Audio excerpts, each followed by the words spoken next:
అదొక ముస్లిం దేశం. ఆ దేశం సైన్యం నిండా అందమైన అమ్మాయిలు ఉంటారు. వాళ్ళని చూస్తే సినిమా హీరోయిన్లు కూడా పనికిరారు అనిపిస్తుంది. దీంతో తరచూ ఆ దేశం సైన్యంలోని అమ్మాయిల ఫోటోలు సోషల్ మీడియాలో వైరల్ అవుతుంటాయి.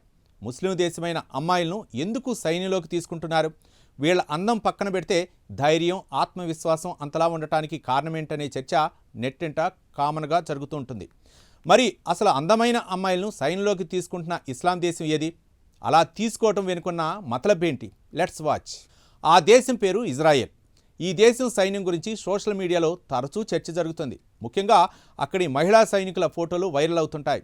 వారు ధైర్యంగా, ఆత్మవిశ్వాసంతో కనిపించడం వల్ల ఇజ్రాయెల్ సైన్యంలో ఇంతమంది అందమైన మహిళలు ఎలా ఉంటారు అని నెటిజన్లు ఆశ్చర్యం వ్యక్తం చేస్తుంటారు.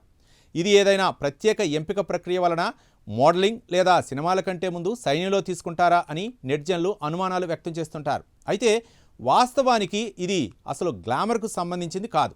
ఇది ఇజ్రాయెల్ దేశంలో చట్టం, భద్రతా పరిస్థితులు, జాతీయ బాధ్యతతో కూడుకుంది. ఈ దేశంలో సైనికులుగా మారడం ఉద్యోగం కాదు, అది ప్రతి పౌరుడి ప్రథమ కర్తవ్యం.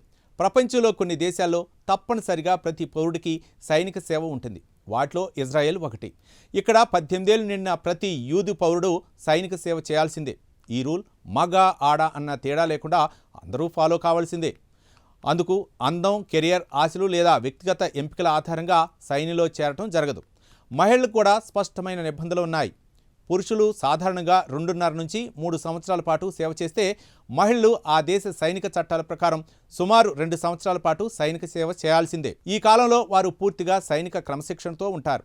ఆరోగ్య సమస్యలు, మతపరమైన కారణాలు లేదా కుటుంబ పరిస్థితుల ఆధారంగా కొందరికి మినహాయింపులు ఉన్నప్పటికీ ఎక్కువ మంది యువతీ యువకులు ఈ సేవను తప్పనిసరిగా పూర్తి చేస్తారు. అయితే ఈ ప్రత్యేక సైనిక చట్టం వెనుక చాలా పెద్ద కారణమే ఉంది. వాస్తవానికి ఇదొక అన్సెక్యూరిటీగా ఉండే చిన్న దేశం. దీని చుట్టూ ఎప్పుడూ భద్రతా ముప్పులు ఉండటం వల్ల జాతీయ భద్రతకు అత్యంత ప్రాధాన్యం ఇస్తుంది. దేశాన్ని కాపాడుకోవాలంటే ప్రతి పౌరుడి సహకారం అవసరమనే ఆలోచనతోనే ఈ సైనిక సేవ కాన్సెప్ట్ పుట్టుకొచ్చింది. ఈ నేపథ్యంలోనే మహిళలను కూడా సైన్యంలో భాగస్వాములుగా చేసుకుంది. నిజానికి ఇజ్రాయెల్ ఏర్పడినప్పటి నుంచే మహిళలు ఐడిఎఫ్లో సేవలందిస్తున్నారు. అయితే ఇది కొత్త ఆలోచన కాదు. చిన్న వయసు నుంచే బాలికలకు శారీరకంగా, మానసికంగా బలంగా మారేలా శిక్షణ ఇవ్వబడుతుంది. సైన్యంలో చేరిన తర్వాత వారు కఠినమైన వాతావరణంలో పనిచేయడం నేర్చుకుంటారు. ఆయుధాల వినియోగమే కాకుండా సాంకేతికత, సైబర్ భద్రత, ఇంజనీరింగ్, ఇంటెలిజెన్స్ వంటి రంగాల్లో కూడా శిక్షణ పొందుతారు.